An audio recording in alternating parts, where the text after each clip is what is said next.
So you want to get back to grappling without feeling like you're made of glass. Here's 3 steps to help you get there. So we got circulation, mobility, and strength. Circulation is the most important thing because if you haven't been rolling consistently, you got to get blood flow to those areas that have gotten tight and stiffened up over time. So we can do that starting off with the sled. Now the sled is one of my favorite pieces of equipment to help you get blood flow to the entire lower body. And it's accessible for anybody regardless of what level you're at. So we're gonna head over to the sled room. We're gonna go backward sled drag to start off. And as you can see, I left my sled strap at home.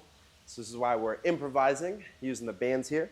But this movement is great for pumping blood into the feet, the knees, and the entire lower body. Now, if you're a grappler, you already know knee injuries are probably one of the most common injuries in grappling. So getting regular blood flow to your knees is crucial for helping you stay healthy while you're rolling, right? So now we're going into a forward sled drag. And as you can see, I'm really focusing on getting that knee over toe. I'm trying to get that shin almost parallel to the floor. So what that's doing is really driving and stressing that Achilles tendon, pumping blood into it to help keep my ankles and my lower leg healthy. Now, one of the great things about sled work, it's accessible to you at any level, right? So if I just had an injury, all I would do is have less weight on the sled, right? So when I was dealing with injuries back in college, I sprained both my ankles probably like 10 times combined. So I would go maybe 1 or 2 plates on the sled or even no weight at all, just pushing the sled itself. And what this would help me do is get blood to those tissues and those tendons that often take a long time to heal because they don't get blood flow. So again, now I'm going forward sled drive. Look at the deep bend in the toes. You don't get this angle any other way. So that's the beauty of the sled, right? I'm really getting that knee over toe, pushing through the ball of the foot, pumping blood to the entire lower body. And the beautiful thing is, this is a concentric only exercise, meaning that there's very little to no muscle damage. So you can do this every single day. In fact, if you're somebody who suffers from knee pain or any type of lower body injury, I highly recommend doing sled work every single day. You can't go wrong with it. Now, I already know what you're gonna say. Coach, I don't have access to a sled. No problem. Here's what you can do, right? So if you don't have access to a sled, it's perfectly fine. You can take a resistance band, loop it around a pole, and put your feet in the hole. Get that band right behind your knee, and all you're gonna do is straighten one knee at a time. So it's basically like I'm doing that individual step of me walking backward with that foot behind my knee, that knee over toe position. And the good thing about the band is that when I flex and extend my leg, I'm getting the max tension of that resistance. So I'm getting the most resistance at that extended position, and that's gonna help strengthen my quads, but also pump blood into the back of that knee, right? So this is a great option if you don't have access to a sled. If you don't have access to a band, but you go to a gym, you can also hit backward walks on the treadmill. Just unplug the treadmill, make sure it's turned off. So you have to do the work of pushing that tread to help you go backward. The final component of circulation is just natural movement. This is what most traditional programs are missing nowadays, right? We're human beings. Yeah, it's great to be able to lift a ton of weight and be strong under a barbell, but if you can't move, then what are you doing this for, right? So in all of my training programs with all the athletes that I've worked with, I always incorporate some form of natural movement into the warm-up. So for example, the Zadi crawl, right? Where I'm here, low to the ground, like I'm a leopard or a jaguar, right? I'm coiling with this elbow. I'm getting a good stretch on this outside hip. And then all I'm gonna do is rotate through my other hip and extend into that next step. I've had Division I athletes come in here that are so tight in the hips, they can't get here because their hips don't rotate internally like this, right? So again, if you're not training this, right, if you don't use this ability to move, you will lose it, okay? So all I'm doing here is I'm going hip to hip. My left hip is close to the ground. Right leg steps up. Now I'm gonna rotate out. Boom. Right hip to the ground. Left leg steps up. And my goal with the Zadi is to stay low to the ground. Literally picture yourself being a cheetah, right? You're here, here, here, and you're just stalking your prey. This is gonna improve that internal rotation of the hip. Look how I turn my toe in and heel out. Boom. Rotating from external to internal rotation, getting a good side bend in my core to activate the deep oblique muscles. The next component to help you get back to grappling, once we've got that circulation, right, the blood's flowing, our body's feeling loose, we gotta work on mobility, okay?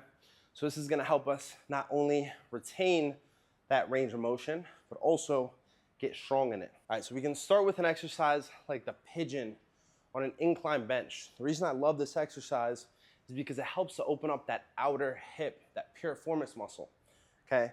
When that piriformis muscle gets tight, it restricts the hips. It also leads to a lot of issues with the lower back, okay? So putting my leg on this incline bench helps me get a little bit less range of motion, especially for people that are tight and they can't do this motion on the ground. Okay, so we start on the incline bench, turning my chest towards the same direction as my kneecap. So I'm here with my chest, here with my knee, reaching forward, touching that chest, feeling a good stretch in the outer hip, and then pushing back up, thinking about using my hip muscles more than my arms to help me get back up here.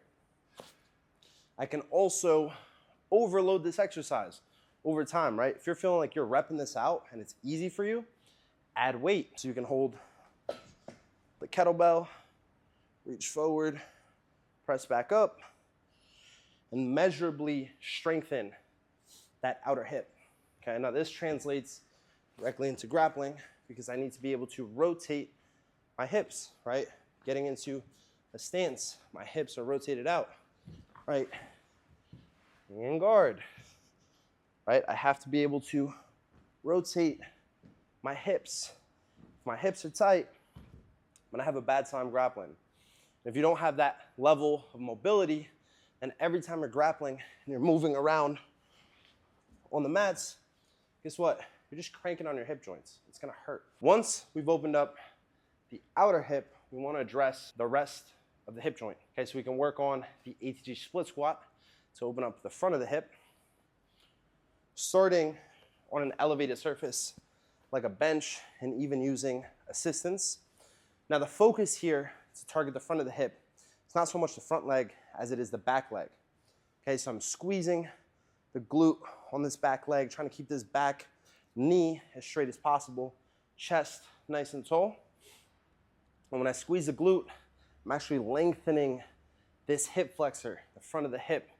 That's gonna help me open up the front of my hip, and I can then overload this by lowering the elevation, progressing to a lower level with this front leg, and then simply adding weight to strengthen in this range of motion. Once we've addressed the outer hip, front of the hip, we'll go into the back of the hip, right? So the hamstrings. We can start off with something as simple as an elephant walk. With the elephant walk, I'm thinking about squeezing my quad muscle to help me lengthen the opposite muscle, which is the hamstring. Okay, so I'm here, both knees bent, feet together, and all I'm gonna do, round my back, let my head fall, squeeze the quad, and think about straightening that leg all the way out. So I come in, squeeze the quad, lengthen the hamstring on the back side of the body. Now the good thing with this is that I can progress it by simply lowering the elevation of the box that I'm using. So I'm here, squeezing and straightening. Squeezing and straightening until I'm able to get flat ground. And you'll notice a big difference in your hip mobility, but also just having less tension in your lower back because your hamstrings aren't pulling on it. Once we've opened up the hips, right, we're feeling loose in the lower body, we're gonna focus on the upper body. So one of my favorite exercises to mobilize the shoulders is the ATG fly. Okay, so I'm gonna go on an incline bench, and I start with my arms straight, kind of in this wide position, palms facing forward. I'm letting the weight fall back until I feel a good stretch. And once I reach that end range, I'm rotating my pinkies up to the sky, letting my elbows bend a little bit so I get a good stretch in the lat. Holding that stretch position for a couple seconds and then rotating my palms up to finish the rep. So I'm stretching, turning to get a deeper stretch, and then strengthening back up.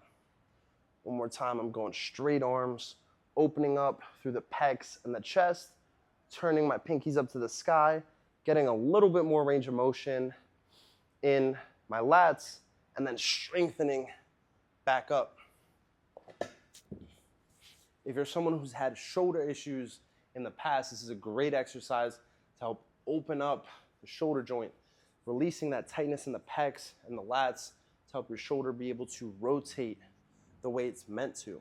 Okay, the shoulder is a ball and socket, and when the pecs and lats get tight, it restricts that rotation of that ball in the socket. Awesome, guys. I hope this video helped you understand how you can get back to grappling without feeling like your body is broken or made of glass. That's something that I struggled with for many years.